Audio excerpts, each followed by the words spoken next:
Hello learners, I am your friend Akash दक्ष।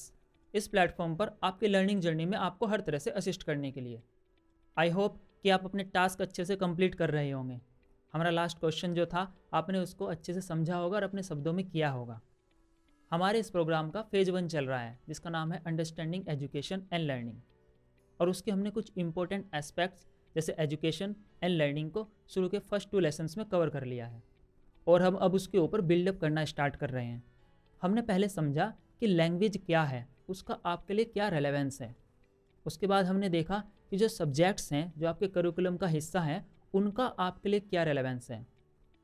हमने ये देखा कि आपके जितने भी सब्जेक्ट्स हैं, आपकी जो भी लर्निंग है, आपकी जो भी अंडरस्टैंडिंग है और जो भी आपका एजुकेशन और एजुकेशन सिस्टम है, उसका एकमात्र ऑब्जेक्टिव है आपकी लाइफ को बेटर करना, आपके लाइफस्टाइल में उसको इनकलकेट करना, आपको सिखाना कि ये दुनिया या एनवायरनमेंट और वो सारी चीज़ें जो आपके आसपास है और आप खुद कैसे काम करते हैं, आपको ये देखना कि आप उनके साथ कैसे डील कर सकते हैं, आपकी लाइफ कैसे सिंपल और इजी हो सकती है।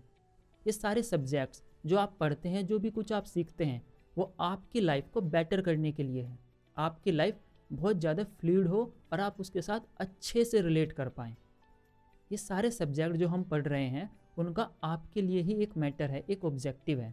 आई होप ये सारी चीज़ें आपको अंडरस्टूड हो गई होंगी। अब हम इसी चीज़ को आगे बढ़ाते हुए एक नई स्टेप, एक नए कॉन्सेप्ट की ओर मुड़ेंगे।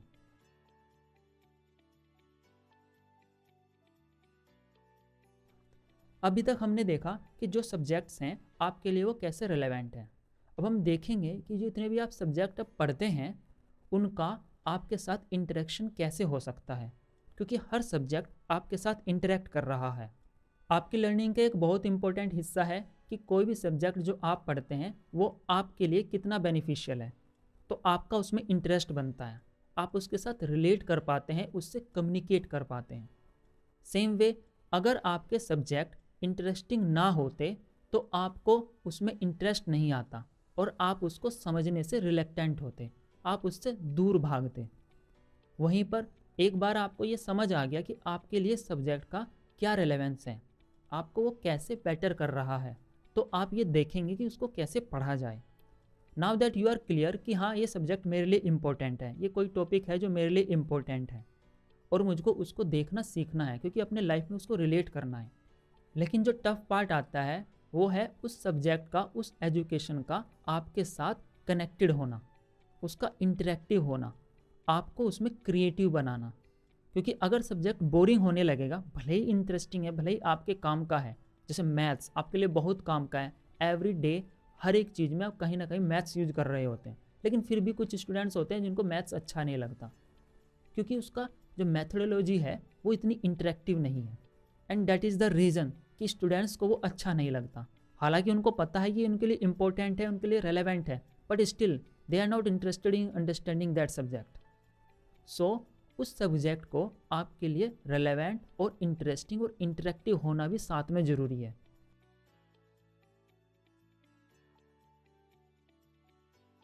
अब हम अपने सब्जेक्ट को इंटरेस्टिंग कैसे बना सकते हैं। एक बड़ा टास्क तो टीचर का होता है कि वो आपको उस हिसाब से पढ़ाए, उस हिसाब से समझाए कि ये आपको इंटरेस्टिंग लगे। बट हम हर चीज़ टीचर पर नहीं छोड़ सकते क्योंकि आपको अपने सब्जेक्ट, अपनी अंडरस्टैंडिंग, अपनी लर्निंग अपने आप क्रिएट करनी है। तो आपको अपने सब्जेक्ट्स अपने आप ही अपने लिए इंटरेक्टिव और इंटरेस्टिंग बनाने होंगे, और ये बहुत ईजी है। अभी तक हमने जैसे समझा कि आपका हर एक सब्जेक्ट आपके लिए कहीं ना कहीं एक रिलेवेंस रखता है, तो आपको बस वो समझना है कि इसकी क्या प्रैक्टिकल लाइफ एस्पेक्ट्स हैं। सपोज करिए कि आपके सामने एक एग्जांपल है कि 30 को 5 से डिवाइड करके क्या आएगा। अगर कोई स्टूडेंट 4th या 5th स्टैंडर्ड में है तो ऑब्वियसली वो अपना पेपर पेन उठाएगा और उसके हिसाब से कैलकुलेशन करेगा जैसे उसने डिवीज़न सीखा होगा, राइट। लेकिन अगर उसी स्टूडेंट को ये बोल दिया जाए कि आपके पास 30 टॉफ़ीज़ हैं और आप लोग 5 हो, तो आपको एक एक व्यक्ति को कितनी टॉफ़ीज़ मिलेंगी। आई थिंक कि दे उसको ज़्यादा इंटरेस्टिवली और इंटरेक्टिवली कर पाएंगे। दोनों क्वेश्चन एक ही हैं लेकिन दोनों का रेलेवेंस अलग हो गया। जो 30 डिवाइडेड बाय 5 था उसके साथ स्टूडेंट उसको कनेक्ट नहीं कर पा रहा था क्योंकि वो उसके लिए रेलेवेंट नहीं था। लेकिन जब हमने बोला कि 30 चॉकलेट्स हैं तो ही गोट इंटरेस्टेड। उसके बाद उसको लगा कि मेरे पास कितनी आएंगी, तो उसने सोचना शुरू किया। यही एजुकेशन का काम है, कि आपको सोचना सिखाना। जब आप अपनी क्रिटिकल थिंकिंग डेवलप करते हैं तो बहुत सारे सॉल्यूशंस आसानी से हो पाते हैं। क्योंकि आप मैथ्स के क्वेश्चंस के साथ कनेक्ट नहीं कर पाते तो आप उसको सोल्व करने में इंटरेस्टेड नहीं होते। जब कोई चीज़ आपको इंटरेक्ट करती है, आपको इंटरेक्टिव लगती है, तो आप उसमें अपने माइंड को लगाते हैं और माइंड आपके लिए काम करता है और आपके लिए सॉल्यूशंस लेके आता है। आपकी क्रिटिकल थिंकिंग डेवलप होती है। आप ये चीज़ किसी भी सब्जेक्ट के साथ कर सकते हैं। आपको बस उसके साथ कनेक्ट होना है, उसके साथ इंटरेक्टिवली बिहेव करना है।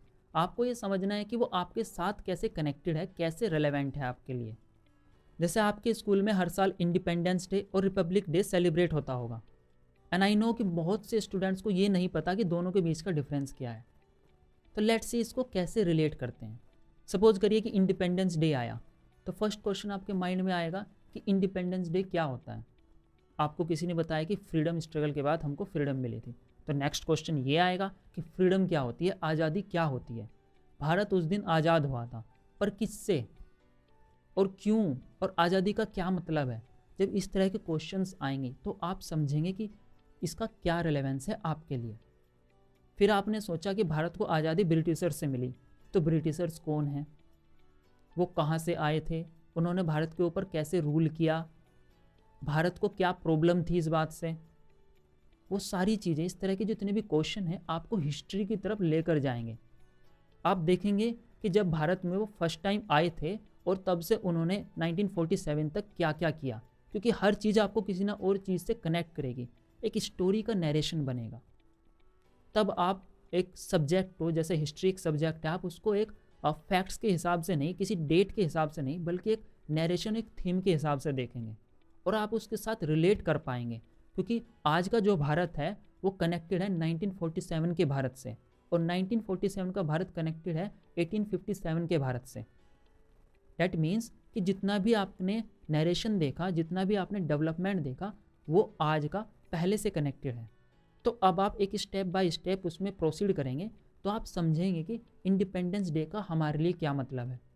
आप इसको किसी शॉर्ट और कंसाइज आंसर में नहीं लिख पाएंगे, क्योंकि ये बड़ी पिक्चर है।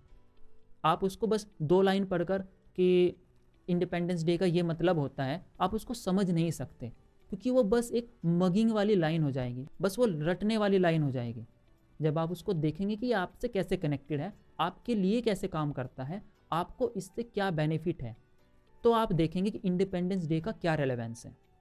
आप ये समझेंगे कि आज़ादी सिर्फ एक देश के लिए नहीं, एक पर्टिकुलर इंसान के लिए, आपके लिए, मेरे लिए कितनी इम्पोर्टेंट है, और आप उसको अपनी हर लाइफ स्टाइल के हर एक छोटे छोटे इवेंट और उसकी हैबिट्स में इंक्लूड करेंगे।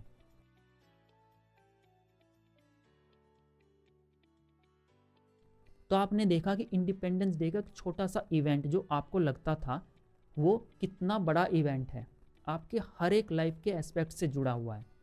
वहीं पर रिपब्लिक डे, उसका क्या मतलब है। उस दिन आपका संविधान लागू हुआ था।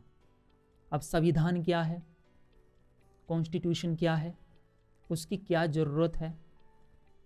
कॉन्स्टिट्यूशन एक रूल बुक है जिसके अंदर बहुत सारे रूल्स लिखे हुए हैं इस देश को गवर्न करने के लिए। अब अगला क्वेश्चन कि ऐसा क्यों होता है, नहीं होगा तो क्या होगा। ये सारी चीज़ आप अपने पॉलिटी के सब्जेक्ट में, अपनी सोशल स्टडीज़ के सब्जेक्ट में पढ़ेंगे। लेकिन जब आप ये इस तरह से देखना शुरू करेंगे कि इसका आपसे क्या रेलेवेंस है, आप उसके साथ क्वेश्चंस जनरेट करेंगे, एक story narrate by narrate create करेंगे, तब आप देखेंगे कि ये आपके लिए इंटरेक्टिव हो जाता है। जब आप इसको सिर्फ अलग से छोड़ देंगे कि ये अलग सब्जेक्ट है, ये अलग सब्जेक्ट है और मैं अलग हूँ, तो आप उसके साथ कनेक्टेड नहीं हो पाएंगे और आप बोर हो जाएंगे। आपको यही सीखना है कि आपको बोर नहीं होना, आपको उसके साथ कनेक्ट होना है। कोई भी सब्जेक्ट फालतू में है ही नहीं, आपके लिए उसका रेलेवेंस है। बस आपको ये टीचर से, अपने पेरेंट्स से या किसी से भी, या आपको खुद ही ये सर्च आउट करना है कि इसका मेरे लिए क्या इम्पोर्टेंस है, ये क्यों रेलेवेंट है मेरे लिए। जब आप ये समझ जाएंगे तो आपको ये इंटरेक्टिव भी लगेगा, आप अपनी क्रिएटिविटी को इसके साथ बढ़ा भी पाएंगे, क्योंकि आपके जितने क्वेश्चंस आएंगे वही एक मीडियम है आपकी क्रिएटिविटी का। एक और स्मॉल एग्जांपल से समझते हैं कि आपको पता है कि प्लांट होते हैं उसमें फोटोसिंथेसिस होता है, उसके जो पत्ते होते हैं उसके ऊपर स्टोमेटा होता है। आपने बायोलॉजी में पढ़ा होगा स्टोमेटा क्या है, बहुत बोरिंग लगा होगा। स्टोमेटा होता है जो उसमें बहुत छोटे छोटे छेद होते हैं जहाँ से प्लांट के जो लीव्स होती हैं वो इवेपोरेशन करती हैं। अब ये इवेपोरेशन क्या है? पानी का उड़ जाना। उड़ जाना मतलब कि आपका लिक्विड फॉर्म से वेपर में चेंज हो जाना।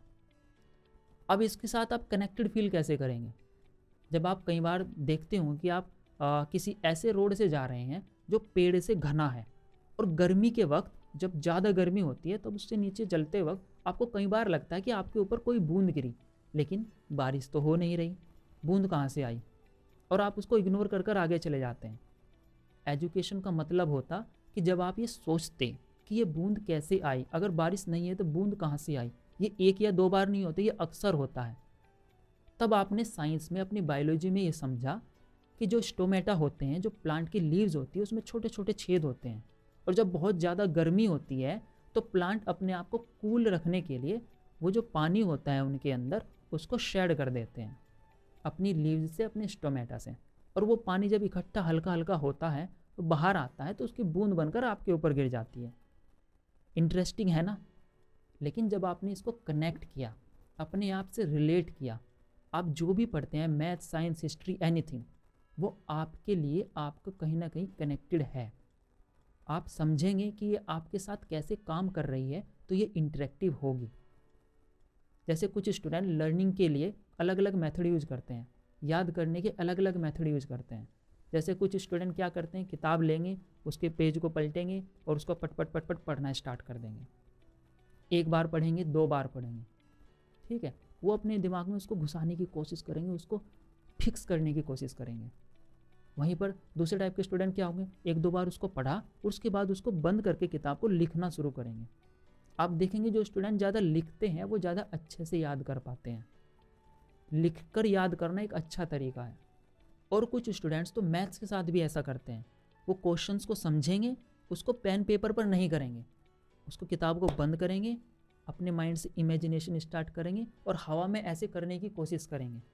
वो पागल नहीं है, लेकिन उन्होंने अपने माइंड को इस तरह से ट्रेन करना स्टार्ट कर दिया है कि वो फिगर्स के साथ याद रख पा रहे हैं कि यहाँ पर क्या लिखा था, फिर उसके बाद में क्या आया, फिर ये क्या आया। क्योंकि एक पिक्चरिक्स मेथड होता है, आपका माइंड याद रखता है पिक्चर्स में। हम इसके बारे में और अगले वाले पिलर में और डिस्कस करेंगे। हमने थोड़ा बहुत माइंड के बारे में ऑलरेडी डिस्कस भी किया है। आपको जब ये बताया था कि पैटर्न्स क्रिएट होते हैं, वो कनेक्शंस होते हैं, उसी तरह से आप समझेंगे कि ये सारी चीज़ आप अपनी लाइफस्टाइल में लेकर आ सकते हैं, अपनी लर्निंग हैबिट्स में लेकर आ सकते हैं। बट आपको एक्सपेरिमेंट्स करते रहना होगा। आप जितने एक्सपेरिमेंट अपने लर्निंग के साथ करेंगे आपको नए नए मेथड्स मिलेंगे। हर मेथड अपने आप में कुछ नया होता है। मे भी आपके लिए कोई काम करे कोई ना करे, लेकिन जो आपके लिए काम करेगा आपको उसके साथ आगे बढ़ना है। आपको देखना है कि आपके साथ कौन से मेथड्स काम करते हैं। आपको अपने अपने हिसाब से अपने लिए नए मेथड डिज़ाइन करने हैं। जैसे आप ये करते रहेंगे तो आपकी लर्निंग बहुत ज़्यादा प्रोग्रेसिव हो जाएगी और आप देखेंगे आप कितना अच्छा इंटरेक्टिव करते हैं और कितना क्रिएटिव करते हैं। आपकी लर्निंग और आपकी एजुकेशन का पूरा हिस्सा बदल जाएगा और आप अपने आप को बहुत ज़्यादा एम्पावर भी फील करेंगे। और साइंस वही है, जब आप बहुत सारे एक्सपेरिमेंट्स करते हैं। अपनी लर्निंग, अपनी लाइफस्टाइल, हर चीज़ के साथ एक्सपेरिमेंट करते रहिए। यही इंटरेक्टिव रहने का एक बहुत अच्छा तरीका है, क्योंकि आपका माइंड सोचने पर लगा रहेगा और जब आपका माइंड सोचता है तो बहुत इंटरेस्टिंग चीज़ें होती हैं। सो स्टूडेंट्स, आपको यही समझना है कि आपके जो भी लर्निंग है, जो भी एजुकेशन है, उसका एकमात्र पर्पस यही है कि आप इंटरेक्टिवली कैसे सोच पाते हैं, क्रिटिकली कैसे सोच पाते हैं, आप कैसे सोच पाते हैं, उसके साथ कैसे रिलेट कर पाते हैं, हर सब्जेक्ट को अपना कैसे बना सकते हैं। वो ऑलरेडी आप ही के बारे में है। कोई भी सब्जेक्ट है वो आपके ही बारे में है, बस आपको वो कनेक्शन लेके आना है, वो कनेक्शन ढूंढना है जो आपको उसके साथ रेलेवेंट फील कराए। जब आप ये चीज़ें करना शुरू कर देंगे तो आपकी लर्निंग हैबिट बढ़ जाएगी और आप अपने आप को ग्रोथ करा पाएंगे।